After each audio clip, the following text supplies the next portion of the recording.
Hello students. आज के इस न्यू वीडियो में हम लीनियर ट्रांसफॉर्मेशंस के रेंज स्पेस पे बात करेंगे। रेंज स्पेस मतलब प्रास समष्टि पे बात करेंगे कि प्रास समष्टि होती क्या है। अब तक हमने फंडामेंटल के फर्स्ट सेकंड और थर्ड थ्योरम देखे। उनको हालांकि हमने अलग अलग नाम दिए थे, लेकिन याद रखने के लिए अलग नाम था कि पहला था फंडामेंटल फर्स्ट थ्योरम, दूसरा आइसोमॉर्फिज्म थ्योरम और तीसरा जो है फंडामेंटल का थर्ड थ्योरम या third type of fundamental theorem ने नाम दिया था। अब नेक्स्ट करते हैं, हम परास पे बात करते हैं या हम उसको बोले रेंज स्पेस पे बात करें। रेंज स्पेस होता क्या है तो देखते हैं, इसको डिफाइन करके देखते हैं। Range space of a linear transformation क्या होता है। रेंज स्पेस इसको देखते हैं। यदि यू एफ तथा वी एफ दो सदिश समष्टियाँ हैं तथा एफ या कोई भी फंक्शन हो सकता है यू से वी पर एक रैखिक रूपांतरण है, तब एफ के अंतर्गत यू का प्रतिबिंब समुच्चय आर एफ का परास कहलाता है। फिर से देखते हैं क्या है रैखिक रूपांतरण का परास क्या होता है। ले इसको समझते हैं कि यदि यू एफ तथा यू एफ मतलब क्षेत्र है, हम नहीं भी दर्शाएं तो भी चलता है। यू एफ तथा V F, you field F पर एक सदिश समष्टि है तथा वी फील्ड क्षेत्र एफ पर एक सदिश समष्टि है। दो सदिश समष्टियाँ हैं तथा एफ सदिश समष्टि यू से वी में एक रैखिक रूपांतरण है। तो एफ के अंतर्गत ध्यान दीजिए, आप यूँ कहें प्रतिचित्रण एफ के अंतर्गत या रैखिक रूपांतरण एफ के अंतर्गत यू के अवयवों का प्रतिबिंब समुच्चय, यू के अवयवों के प्रतिबिंबों का समुच्चय आर सदिश समष्टि आर है। वो उस आर के लिए आप बताएंगे कि वो पराश उसको आर जो है वो एफ जो हम प्रतिचित्रण परिभाषित कर रहे हैं उस प्रतिचित्रण का परास कहलाता है। देखो सिंपल सा है, हम क्या ले रहे हैं, यू और वी दो सदिश समष्टियाँ हैं क्षेत्र एफ पर और यू से वी में एक प्रतिचित्रण एफ परिभाषित है जो कि रैखिक रूपांतरण है। तो एफ के अंतर्गत जो प्रतिचित्रण है, प्रतिचित्रण एफ के अंतर्गत यू के अवयवों का प्रतिबिंब समुच्चय आर फलन एफ का या कहें प्रतिचित्रण एफ का परास कहलाता है। ठीक है, परास कहलाता है, समझ में आया। एफ को आगे देखते हैं। एफ के परास को आर एफ से या आई एम एफ से रिप्रेजेंट करते हैं, दर्शाते हैं। आई एम एफ हमने पहले भी देखा था, जो हमारी फंडामेंटल थ्योरम फर्स्ट आई थी उसमें भी आई एम एफ देखा था। तो आर एफ या आई एम एफ क्या है, परास समष्टि कहलाते हैं। परास से व्यक्त करते हैं किसी भी रैखिक रूपांतरण या प्रतिचित्रण के परास को आर एफ या आई एम एफ द्वारा व्यक्त करते हैं। ठीक है, आर एफ या आई एम एफ में होता क्या है, आर एफ या आई एम एफ में एफ यू टाइप के अवयव होते हैं या एफ वी टाइप के अवयव होते हैं, जहां यू या वी जो हम ले रहे हैं वो हमारे डोमेन से हो, ध्यान दीजिए हमारे प्रांत से हो। ठीक है, और याद रहे जो भी परास होता है वो हमेशा किसी भी प्रतिचित्रण का जो प्रयास होता है वो कोडोमेन का। अब यहाँ सदिश समष्टियाँ चल रही हैं तो यहाँ जैसे सदिश समष्टि वी कोडोमेन है तो वी का उपसमुच्चय होता है। ठीक है, अब हम ये परास हमें समझ में आ गया। अब अगर हम परास समष्टि पे बात करें तो परास समष्टि क्या होगी, यदि आर एफ ही एक सदिश समष्टि बने, आर एफ मतलब परास जो है वही खुद अपने आप में एक सदिश समष्टि बने तो हम उसको बोलते हैं परास समष्टि। ठीक है, अब इससे रिलेटेड एक प्रमेय को समझते हैं कि प्रमेय क्या है। प्रमेय लेते हैं। प्रमेय फर्स्ट है, यदि u और v सदिश क्षेत्र f पर दो सदिश समष्टियाँ हैं तथा f u से सदिश समष्टि u से सदिश समष्टि v में एक रैखिक रूपांतरण है, तो f का परास, ध्यान दीजिए प्रतिचित्रण f का परास rf सदिश समष्टि vf का उपसमष्टि होती है। अब ध्यान देते हैं फिर से इसको क्या है, इसको समझते हैं कि आपका जो प्रमेय है उसका कथन देखिए, बहुत शॉर्टकट कथन है और बहुत ही अच्छा प्रूफ है। यहाँ ये है कि आर एफ तथा आर एफ पे बात कर रहे हैं, हम आर एफ पे बात करें तो सदिश समष्टि यू तथा वी, ध्यान दीजिए u तथा v दो सदिश समष्टि हैं।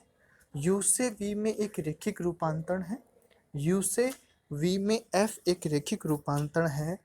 तो जो f का जो परास है, ध्यान दीजिए, f का परास जो है rf सदिश समष्टि VF का एक उपसमष्टि होता है। ठीक है, उपसमष्टि बताना कैसे होगा, इसका मतलब VF का RF हमेशा ही, RF मतलब परास, परास जो होता है वो VF का कोडोमेन का हमेशा ही एक उपसमुच्चय होता है। अब हमें उसको उपसमष्टि बताना है, तो कैसे बताएंगे, सिद्ध करते हैं। दिया गया है U तथा V क्षेत्र F पर दो सदिश समष्टियाँ हैं। ठीक है, और F U से V में एक रेखिक रूपांतरण है। तो हमें सिद्ध करना है कि जो एफ यू है, कहने का एफ कैपिटल यू का मतलब होता है कैपिटल यू के अवयवों का जो प्रतिबिंब होता है उसका समुच्चय, जिसको हम आर एफ से भी रिप्रेजेंट कर सकते हैं, वो एफ यू, जहाँ U belongs to U capital U का होगा, उसमें उस टाइप के वी की एक उपसमष्टि, ये हमें सिद्ध करना आर एफ। ठीक है ना, माना कि आपने क्या ले लिए, दो अवयव कहाँ से ले लिए, आर एफ से ले लिए। मान लो कि आपने पहला अवयव ले लिया एफ ऑफ यू वन, दूसरा एफ ऑफ यू टू ले लिया। कहाँ से ले लिए, परास से। परास के अवयव है, उपसमष्टि बताना, परास के दो अवयव ले लिए। अब परास के दो अवयव लेने के बाद आप उसको सॉल्व करेंगे, तो कोई दो अवयव अल्फा कॉमा बीटा आप क्षेत्र से लीजिए, और वही पहले तो लीनियर कॉम्बिनेशन बनाइए, क्योंकि जिन अवयवों को के लिए आप उपसमष्टि बता रहे हैं, तो उपसमष्टि कैसे सिद्ध करते हैं, सब स्पेस कैसे बताते हैं, दो अवयव लेते हैं, उनमें लीनियर कॉम्बिनेशन वाला फॉर्मूला लगाते हैं, फिर देखते हैं अवयव उसी में आ रहा है या नहीं आ रहा, वो देखते हैं। तो आपने एफ ऑफ यू वन और एफ ऑफ यू टू आप आर एफ से लिए, कोई दो अवयव हैं, अल्फा बीटा हैं, वो एफ से बिलोंग कर रहे हैं। Alpha of U one plus beta of U two belongs to capital U. ठीक है, अब alpha of U one plus beta of U two का आप एफ के अंडर में इमेज लेते हैं, तो alpha of U one plus beta of U two का इमेज लेते हैं, तो वो तो किस में जाएगा, क्योंकि अवयव है alpha of U one plus beta of U two, वो तो किस में है, वो हमारे वी का अवयव है, तो उनकी फंक्शनल इमेज है वो हमेशा परास में जाएगी। ठीक है, क्योंकि एफ वी से यू से वी में एक रेखिक रूपांतरण है, तो रूपांतरण की वजह से क्या होगा कि एफ अपनी लीनियर प्रॉपर्टी, लीनियर होने की प्रॉपर्टी को फुलफिल करेगा, तो आप उसको अल्फा और बीटा को आप बाहर कर सकते हैं, और उसके आधार पर आपको एक नया कॉम्बिनेशन मिला, alpha F of U one plus beta of F of U two belongs to R F. यही जो कि लीनियरिटी प्रॉपर्टी है इस वजह से, और यही क्या होता है, उपसमष्टि होने का एक कारण होता है, उपसमष्टि होने का रीज़न होता है, या उसकी कंडीशन होती है कि अगर आप वेक्टर्स का स्केलर से उस जिस भी आपको समुच्चय या उपसमुच्चय को आपको उपसमष्टि बनाना होता है, तो उसके दो अवयव लेते हैं अल्फा और बीटा के साथ, या हम उसका लीनियर कॉम्बिनेशन लेते हैं। आफ्टर लीनियर कॉम्बिनेशन भी मिलने वाला अवयव अगर उसी का ही होता है, ध्यान दीजिए, उसी समुच्चय का होता है, तो उपसमष्टि हो गया। तो यहाँ पर भी यही है कि ये उपसमष्टि का ये जो कंडीशन उसको फुलफिल कर रहा है, तो आता है ये एक उपसमष्टि है, क्योंकि आर एफ है वो वी का एक उपसमुच्चय है, तथा उसके साथ ही क्या है, उपसमष्टि की कंडीशन को सेटिस्फाई कर रहा है, अतः ये भी एक क्या हो गया, उपसमष्टि हो गया। तो अतः सदिश समष्टि जो भी है, सदिश समष्टि कोई भी आपको दे सकते हैं। सदिश समष्टि पर हम बात करें, यदि एक सदिश समष्टि से दूसरी सदिश समष्टि पे कोई रेखिक रूपांतरण परिभाषित है, तो रेखिक रूपांतरण के अंतर्गत हम यूँ देखें कि जो हमारा प्रांत होता है, प्रांत के अवयवों का जो समुच्चय होता है, जिसको हम परास समष्टि बोलते हैं, परास होता है वो सदैव कोडोमेन या सह प्रांत जो हम उसको बोलें, सह प्रांत का एक उपसमष्टि होता है, उस किसके लिए, लीनियर ट्रांसफॉर्मेशन के लिए। तो ये एक इम्पोर्टेंट चीज़ है हमारे लिए। नेक्स्ट हम देखते हैं रेखिक रूपांतरण की कोटि और उसकी शून्यता। रेखिक रूपांतरण की कोटि और शून्यता क्या है, इस पर हम डिस्कस करते हैं। तो रेखिक रूपांतरण की शून्यता या कोटि क्या है, पहले इसको पढ़ते हैं, फिर समझते हैं कि ये क्या होता है। Rank and nullity of a linear transformation. Rank and nullity of a linear transformation. तो rank, what is rank, rank of रेखिक रूपांतरण की कोटि। माना कि एफ यू सदिश यू एंड वी, आप हम बात करें, यू और वी दो क्षेत्र एफ पर दो सदिश समष्टि हैं, तथा एफ यू से वी में एक रेखिक रूपांतरण है, जहाँ यू और वी परिमित वी में सदिश समष्टियाँ हैं, तब रेखिक रूपांतरण एफ के परिसर आर एफ की विमा को रेखिक रूपांतरण की कोटि कहते हैं। इसको डायमेंशन ऑफ आर एफ या रो ऑफ एफ द्वारा व्यक्त करते हैं। पहले कोटि को समझते हैं, व्हाट इज ये कोटि क्या होती है। इसको इजी वे में समझें, u और v दो सदिश समष्टियाँ हैं, ठीक है।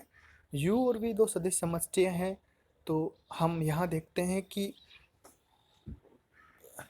u से v में एक रैखिक रूपांतर हमने परिभाषित किया। u से v में हमने रैखिक रूपांतर परिभाषित किया है। तो रैखिक रूपांतरण में हम देखते हैं कि जो RF होता है, परास होता है, ध्यान दीजिए, परास होता है, परास का जो डायमेंशन होता है, ध्यान दीजिए, परास का जो डायमेंशन होता है, परास का डायमेंशन ही उस परास का डायमेंशन जो होता है वह ही हमेशा क्या कहलाता है, रैखिक रूपांतरण की कोटि कहलाता है। फिर से ध्यान दीजिए क्या कह रहा हूँ, इसको देखो, हमने जो पढ़ा है इसको समझते हैं कि एक सदिश समष्टि से दूसरी सदिश समष्टि पर एक रैखिक रूपांतरण आपने f परिभाषित किया, जबकि u और v जो दोनों हैं वो क्या है, परिमित, मतलब इनमें इनका डायमेंशन फाइनाइट है, परिमित v में सदिश समष्टि है। तो रैखिक रूपांतरण f का परिसर, f के परिसर की विमा, कहने का मतलब परास r ऑफ f की जो विमा होती है वही रैखिक रूपांतरण की विमा कहलाती है, या कोटि, सॉरी, कोटि कहलाती है। डायमेंशन ऑफ RF या रो ऑफ F द्वारा इसको रिप्रेजेंट करते हैं, ठीक है। नेक्स्ट देखते हैं, ये हो गया हमारा रैंक, किसी भी रैखिक रूपांतरण का रैंक क्या होता है। हम इसको आगे और समझेंगे, रैंक निकालेंगे भी, कैसे रैंक निकलती है। उसके बाद हम देते हैं नलिटी, नलिटी क्या है। तो नलिटी पे हम डिस्कस करें, रैखिक रूपांतरण की जो नलिटी है उस पे हम डिस्कस करें। नलिटी या हम कहें किसी रैखिक रूपांतरण की शून्यता क्या है उसको हम देखते हैं। यदि u तथा v, हम इसको पढ़ के देखते हैं पहले कि कैसे। यदि u तथा v क्षेत्र f पर दो सदिश समष्टियाँ हैं, दोनों परिमित v में सदिश समष्टियाँ हैं, तथा u से v में एक रैखिक रूपांतरण आप कह रहे हैं कि वो f है, या कोई भी नाम दे सकते हैं, ये है, तब f की शून्य समष्टि या कर्नेल, ध्यान दीजिए, कर्नेल ऑफ f की जो विमा होता है या डायमेंशन होता है वही रैखिक रूपांतरण की शून्यता कहलाती है। इसे म्यू ऑफ f द्वारा व्यक्त करते हैं। म्यू ऑफ f या dimension of kernel of f या dimension of n of f द्वारा रिप्रेजेंट करते हैं। देखो हमारे सामने क्या क्या रिजल्ट्स आ रहे हैं उसको देखते हैं। शून्यता क्या है, शून्यता क्या है, जब मान लीजिए कि u और v दो क्षेत्र f पर दो सदिश समष्टियाँ हैं तथा परिमित v में सदिश समष्टियाँ हैं, ठीक है। और हम यूं कहें, कर्नेल ऑफ f जो होता है, कर्नेल ऑफ f में जो अवयव उपस्थित होते हैं, ध्यान दीजिए, कर्नेल ऑफ f में जो उपस्थित अवयव होते हैं, तो कर्नेल ऑफ f में जो अवयव उपस्थित होते हैं उनका जो डायमेंशन होता है, कहने का मतलब कर्नेल का जो डायमेंशन होता है, कर्नेल का जो आधार होता है, आधार में उपस्थित अवयव जो होते हैं, या यूँ कहूँ कि कर्नेल का जो डायमेंशन होता है वही रैखिक रूपांतरण जो होता है उसकी नलिटी, शून्यता कहलाती है। इसको म्यू ऑफ f से रिप्रेजेंट करते हैं और या डायमेंशन ऑफ n ऑफ द्वारा रिप्रेजेंट करते हैं, ठीक है। समझ में आया। अगर हम कोटि की बात करते हैं तो परास का डायमेंशन, और अगर हम नलिटी की बात करते हैं, ध्यान दीजिए, यदि हम नलिटी की बात करते हैं तो किसका डायमेंशन होगा, नलिटी, कर्नेल का डायमेंशन होता है लीनियर ट्रांसफॉर्मेशन के लिए। तो आज जो हमने देखा ये साधारण सी चीज़ देखी, कैसी रैखिक रूपांतरण का परास क्या होता है, फिर परास उपसमष्टि कैसे होता है, फिर रैंक क्या होती है किसी लीनियर ट्रांसफॉर्मेशन की या रैखिक रूपांतरण की, और उसके बाद में हमने देखा कि शून्यता क्या होता है। नेक्स्ट हम अपने नेक्स्ट वीडियो में रैखिक रूपांतरण का परास और शून्यता, मतलब कोटि और शून्यता से रिलेटेड एक महत्वपूर्ण प्रमेय है जिसको हम सिल्वेस्टर लॉ थ्योरम भी बोलते हैं, सिंपल सिल्वेस्टर लॉ भी बोलते हैं। हम नेक्स्ट वीडियो में उसको देखेंगे।